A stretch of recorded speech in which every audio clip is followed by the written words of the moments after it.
La pregunta resuena como una antigua llamada. ¿Quién eres, Esaú? La Torá habla mucho de Esav o Esaú en portugués, pero hay capas que yacen detrás de escena de la historia, raíces profundas que comienzan incluso antes del nacimiento. Esav o Esaú era hijo de Rebeca, Rivka, y hermano gemelo de Jacob. 2 hijos, iguales, pero caminos que ya parecían diferentes antes de ver la luz del día. Cuando Rivka era, lamentablemente, algo no era común. No era solo el peso de un embarazo de gemelos. Hubo un movimiento extraño, una inquietud que no se parecía a nada de lo que había sentido una mujer embarazada. El texto describe este momento en profundidad, diciendo a las 25, 22, y los niños lucharon dentro de él. Luego dijo, si es así, ¿por qué soy así? Y fue preguntando al Señor. Esa pelea de vientre no fue solo física, fue espiritual. Fue un choque de destinos. Rivka sintió que algo más grande estaba sucediendo dentro de ella, algo que exigía una respuesta divina. Por lo tanto, le pregunta a Dios, buscando sentido para ese dolor silencioso, y el Evangelio responde. La respuesta no viene como un simple consuelo, sino como una revelación del futuro. En 25:23 está escrito, 2 naciones están en tú, y 2 pueblos se dividirán desde tus entrañas. Un pueblo será más fuerte que el otro, y el mayor servirá al menor. Hubo el presagio de un conflicto que pasaría de generación en generación. No eran solo 2 bebés, sino 2 caminos opuestos, 2 fuerzas espirituales que ya estaban chocando antes del nacimiento. La tradición explica que este conflicto se manifestó casi simbólicamente. Cuando Rivka pasó frente a una casa de idolatría, el bebé estaba agitado como diciendo, aquí es donde quiero estar, aquí es donde quiero irme. Pero cuando pasó frente a una casa de estudio de la Torá, sucedió el mismo movimiento. Otra fuerza, otra inclinación, otra llamada. Rivka, entonces, se pregunta, ¿qué bebé es este que juega para ambos equipos? En el equipo de idolatría y en el equipo de monoteísmo, en el camino de Dios y en el camino opuesto. Esta pregunta no era solo sobre el comportamiento, sino sobre la identidad. Rivka se había convertido en un campo de batalla entre la luz y la sombra, la verdad y la oposición. Así comienza la historia de Esav, no como un villano ya hecho, sino como alguien dividido desde el principio. La narrativa no apresura los juicios, muestra procesos, muestra que hay personas que ya nacen en conflicto interno, llevando batallas que no eligieron, pero que necesitarán enfrentar. Esta parte de la historia nos enseña que no todo el conflicto es visible a la vista. Algunos comienzan a avanzar, tierra adentro, antes de que se tome cualquier decisión consciente. Y que buscar a Dios, como hizo Rivka, es el primer paso cuando no entendemos lo que está sucediendo dentro de nosotros. La inquietud de Rivka no se calmó. Al contrario, crecía con a cada paso. Ella misma confesó íntimamente, no entiendo nada. ¿Cómo podía una barriga llevar tal contradicción? ¿Cómo podía reaccionar el mismo bebé tanto a la idolatría como al estudio de la Torá? Eso no era solo confusión emocional. Era una señal de que algo extraordinario estaba sucediendo. Rivka decidió entonces buscar una respuesta. La Torá dice que fue a preguntar a Dios, pero la tradición revela el camino de esa búsqueda. Ella era, sí, una mujer con una sensibilidad profética, pero aún así, buscó a alguien que pudiera ayudarla a entender lo que le había sido revelado tan intensamente. Rivka fue a Shem, hijo de Noa, un hombre reconocido como un gran sabio, profeta y guardián de una casa de estudio. Allí, ante Shem, Rivka expone su angustia. ¿Qué me está pasando? ¿Qué hijos son los que luchan dentro de mí? Y la respuesta no vino a calmar solo el corazón de una madre, sino a revelar el futuro de pueblos enteros. Shem confirma lo que el mismo Moisés ya había declarado. Revela que Rivka no llevaba un solo hijo, sino 2, y que de su parte saldrían 2 naciones. Naciones que no caminarían juntas ni en armonía. Cuando uno estuviera arriba, el otro estaría abajo. No habría equilibrio permanente entre ellos. La rivalidad sería parte de la esencia misma de sus historias. Esta revelación resuena directamente en lo que ya estaba escrito a los 25-23, cuando Dios le dijo a Rivka, 2 naciones están en tú, y 2 pueblos se dividirán de tus entrañas. Un pueblo será más fuerte que el otro, y el mayor servirá al menor. Rivka entiende. Ella mantiene esa palabra en libras. Aquí ocurre algo profundamente significativo. No se lo revela a su marido, Isaac. No por error, sino por discernimiento. Ella entiende que hay tiempos y procesos que pertenecen solo a Dios. Realmente llega el día del nacimiento. El primero en salir del mundo es el primogénito. Su cuerpo nace cubierto de pelaje, rojizo, fuerte de amarillo, y recibe el nombre de Esaú, un nombre que lleva identidad, inteligencia y destino. Desde el principio, se presenta como alguien conectado con la fuerza, con lo exterior, con lo visible. El nacimiento no acaba con el conflicto, simplemente lo saca a la luz. Lo que nos inició con "en el mundo ahora" se manifiesta en la historia. La narrativa nos enseña que hay batallas que no surgen en la vida adulta, sino que nos acompañan desde el principio. Y qué discernimiento espiritual no es solo escuchar la voz de Dios, sino saber cómo guardar lo que Él revela hasta el momento adecuado. El nombre que en portugués conocemos como Esaú, en hebreo es Esav, y ese nombre lleva un profundo peso simbólico. Explica que Esav viene de la palabra asui, que significa hecho, listo, no en el sentido de madurez espiritual, sino de iluminación. Nació como si estuviera completo a los ojos humanos. La Torá describe claramente este momento en 25:25. Y salió el primero, rojo, todo cubierto con de pelo, como un manto de piel, y le llamaron por nombre Esaú. Nada en ese nacimiento era común. Un bebé que nace cubierto de piel, con una apariencia fuerte y llamativa. Rivka se dio cuenta desde temprana edad de que había algo diferente entre sus hijos. No fue solo una diferencia de comportamiento, sino en esencia. Cuando nace el segundo hijo, la narrativa muestra otro contraste. En 25:26 está escrito: entonces su hermano se fue, sosteniendo el talón de Esaú con su mano, así que llamaron su nombre Jacob. Jacob aparece opuesto. No viene listo, no viene imponente. Viene aferrado a su talón como quien aprende, como quien construye su camino paso a paso. La Torá luego describe esta diferencia aún más claramente. A las 25:27 leemos: y los muchachos crecieron. Esaú era un hombre experto en la caza, un hombre de campo. Jacob, sin embargo, era un hombre recto, viviendo en tiendas de campaña. Esav busca acción, movimiento, adrenalina.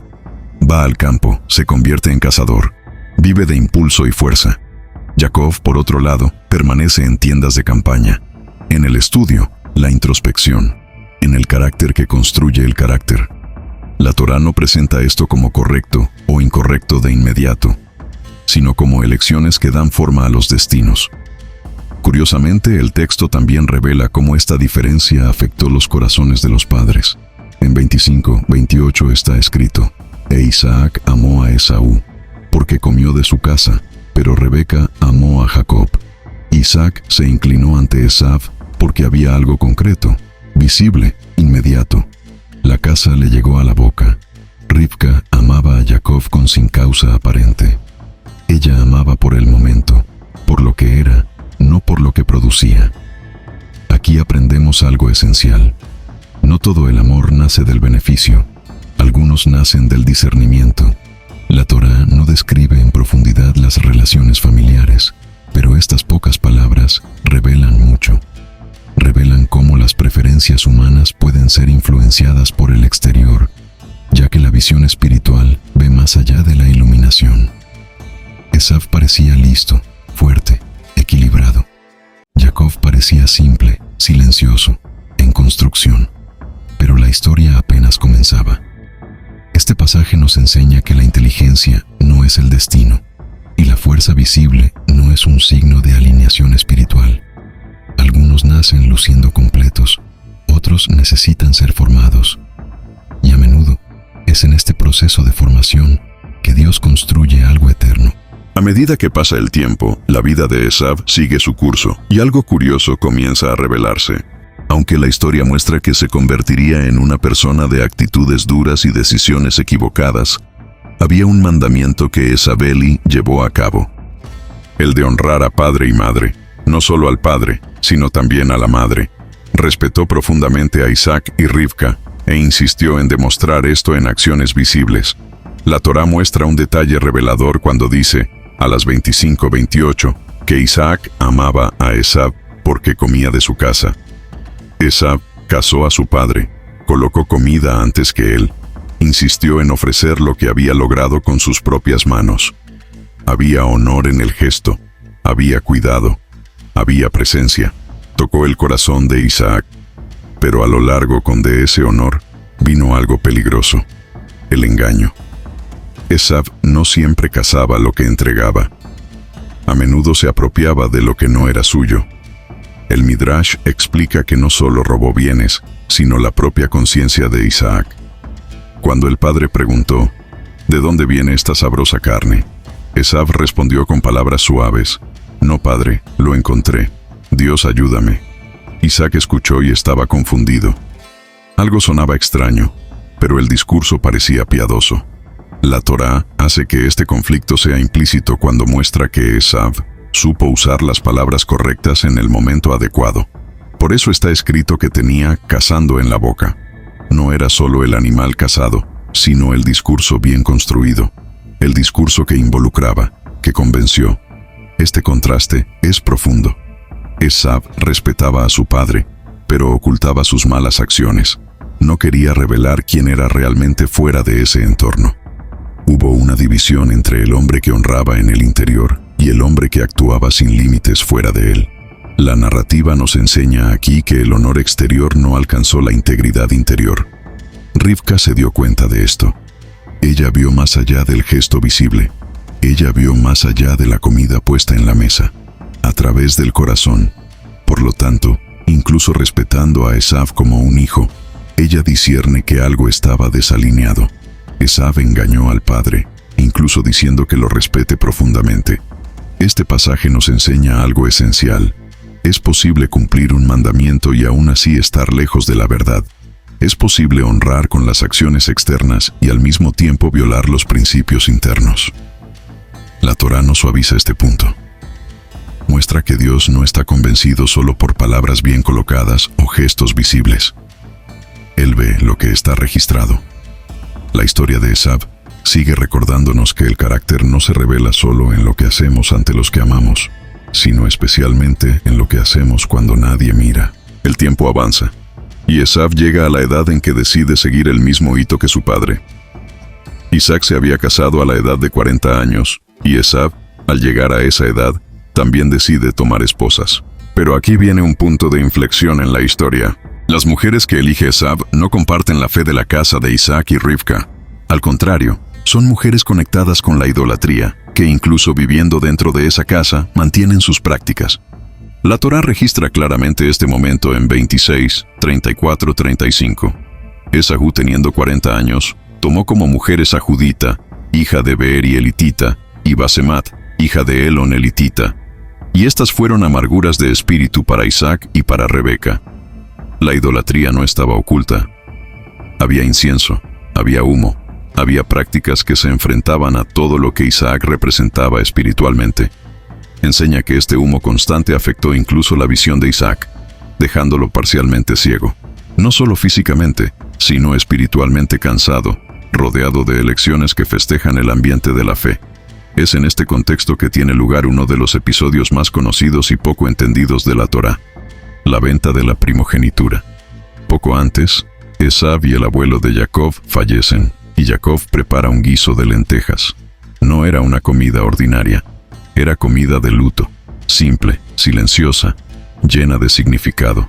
Esav regresa del campo oscuro, dominado por la incertidumbre del momento.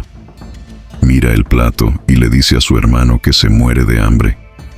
Jacob responde con algo que revela profundidad espiritual.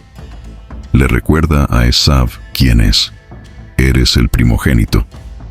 En otras palabras, tú eres el que lleva la responsabilidad de continuar el camino de Dios en la familia. La Torá relata este momento en 25, 29-34, diciendo: Y Jacob cocinó un guiso, y Esaú vino del campo, y estaba cansado. Y Esaú le dijo a Jacob: Déjame comer, te pido de ese guiso rojo, porque estoy cansado. Por eso fue elegido su nombre Edom. Y más adelante, Moisés Jacob le dijo: «Véndeme tu primogenitura hoy». Esaú dijo: «He aquí, estoy a punto de morir. ¿De qué me servirá la primogenitura?». Y el texto concluye directamente: «Entonces Esaú despreció su primogenitura». Esaú no ve ningún valor en lo eterno. Intercambia la responsabilidad espiritual por la satisfacción inmediata. No es solo una comida lo que está en juego, sino una elección de identidad. Él dice, en esencia: «No quiero esto, no me interesa». Y allí, por su propia voluntad, renuncia a lo que lo conectaba con el propósito divino. Este pasaje nos enseña algo profundo y actualizado. No todas las pérdidas ocurren por robo o injusticia. Algunos suceden fuera de, cuando lo sagrado se cambia por lo urgente, cuando lo eterno es reemplazado por lo momentáneo. El precio parece pequeño en el instante, pero se revela en un tiempo inmenso con: «La historia no termina aquí». Pero a partir de este punto, el camino de Esaú y Jacob se separa definitivamente, no por casualidad, sino por elecciones. Después del intercambio silencioso pero definitivo, la primogenitura ya no pertenecía a Esaú. Había vendido no solo un derecho, sino la responsabilidad de servir a Dios según el camino de Abraham e Isaac. La Torá deja en claro que no fue un error momentáneo, sino una conciencia. Jacob, en ese momento, compró lo que Esaú consideraba sin valor. A partir de ahí, se hace posible entender el próximo gran episodio de la historia: la bendición de Isaac. Isaac quería bendecir al primogénito, el que continuaría al pueblo elegido por Dios. Un proyecto que había comenzado con Abraham, pasó por Isaac y ahora necesitaba seguir adelante. Isaac, sin embargo, no lo sabía todo. No estaba al tanto de la venta de la primogenitura. Rivka, por otro lado, lo sabía. Llevaba en su corazón la revelación que había recibido durante su embarazo. Ella sabía que un hijo seguiría el camino de Dios y el otro no. Entonces, cuando Jacob se acerca a ella y le dice: «Mamá, mi hermano me vendió mi primogenitura», Rivka entiende que ha llegado el momento adecuado. No por impulso, sino por discernimiento. Ella actúa por convicción. Ella prepara ropa especial y se la da a Jacob. La Torá describe esta escena a las 27:15 diciendo: «Entonces Rebeca tomó las prendas más hermosas de Esaú, su hijo mayor, a quien la tenía en casa, y vistió a Jacob, su hijo menor». Estas ropas no eran comunes. Enseña que eran túnicas antiguas, cuidadosamente guardadas, separadas, cargadas con significado. Jacob, al vestirlas, asume no solo la amistad de su hermano, sino la posición que ya le pertenecía espiritualmente. Isaac, ahora anciano y con su visión debilitada, no se da cuenta del intercambio por amistad. Pero hay algo poderoso aquí. Incluso desconfiando, prosigue. En 27:22 dice el texto: «Jacob vino a Isaac su padre, quien lo manoseó y dijo: La voz es de Jacob, pero las manos son de Esaú». Isaac percibe algo extraño. La voz no corresponde a las manos. La esencia no corresponde a la inteligencia. Aún así, bendice. Porque incluso sin conocer todos los detalles, la bendición ya estaba en línea con el plan que Dios había declarado incluso antes del nacimiento de los hermanos.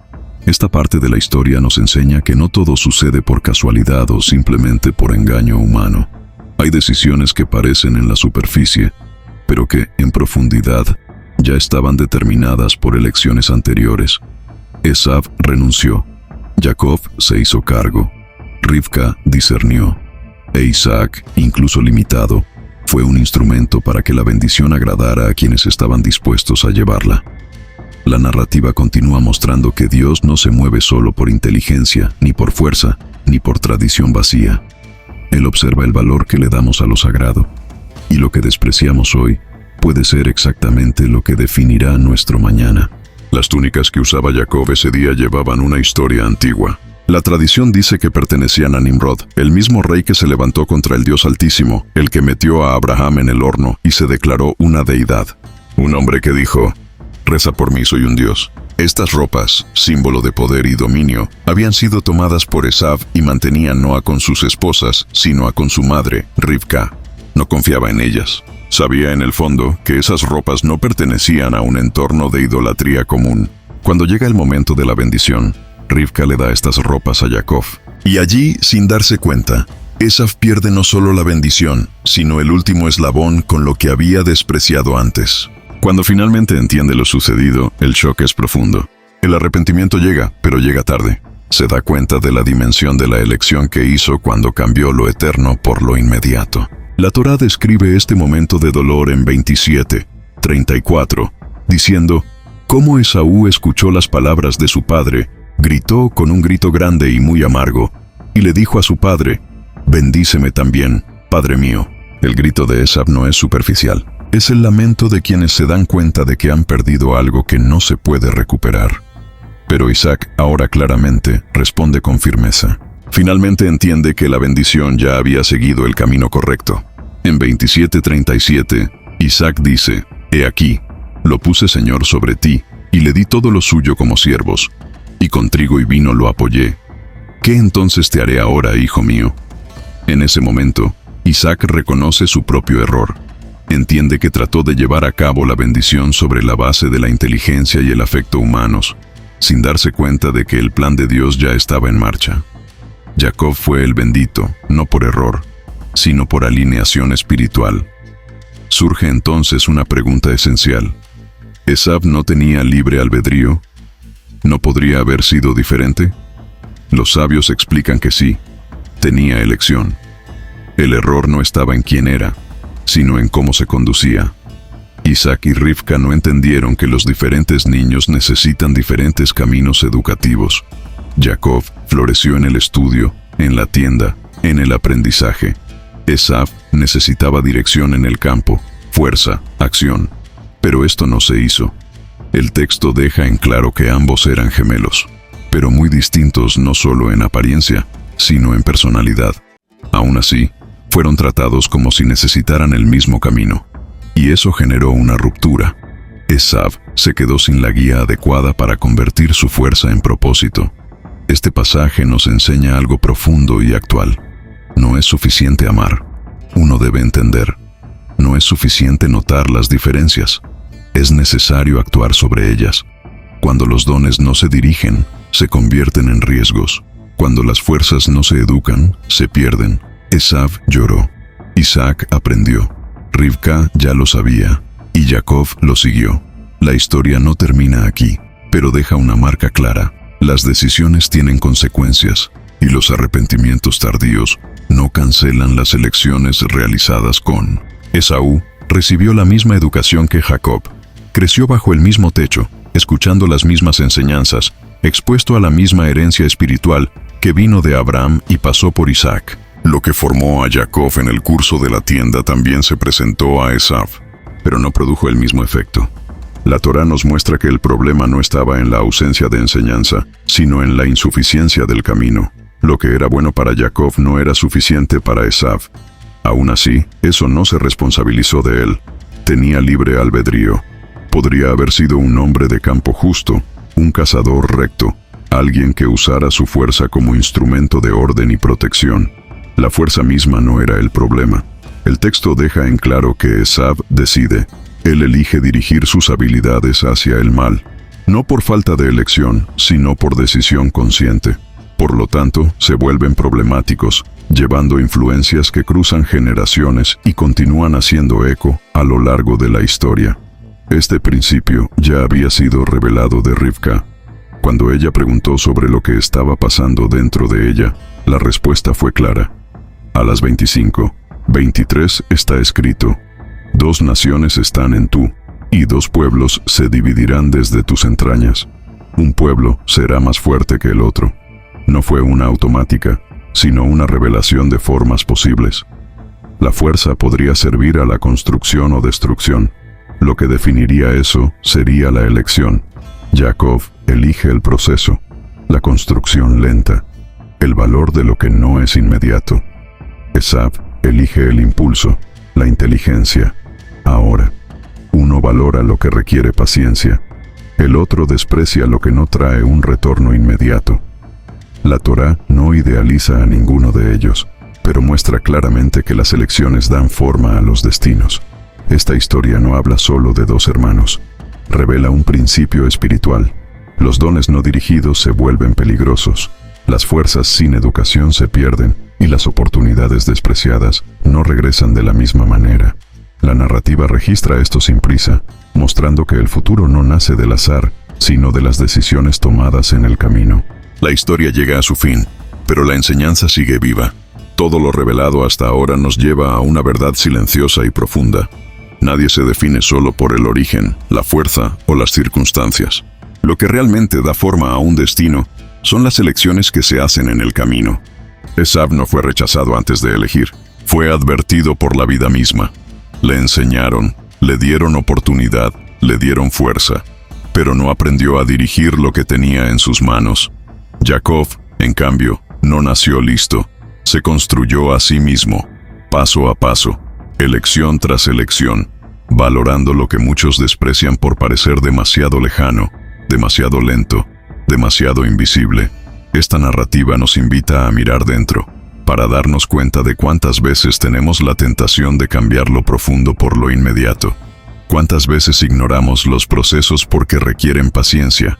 Cuántas veces confundimos fuerza con propósito, movimiento con dirección, inteligencia con necesidad. La gran superación de esta historia no está en golpear al otro, sino en golpearse a sí mismo. Es en reconocer que todavía hay tiempo para redirigir caminos, alinear dones, transformar impulsos en propósito. El pasado explica, pero no aprisiona. El error enseña, pero no necesita definir el final. Lo que define el futuro es la decisión que se toma ahora, después de la comprensión. Y aquí es donde se cierra la historia con sentido completo.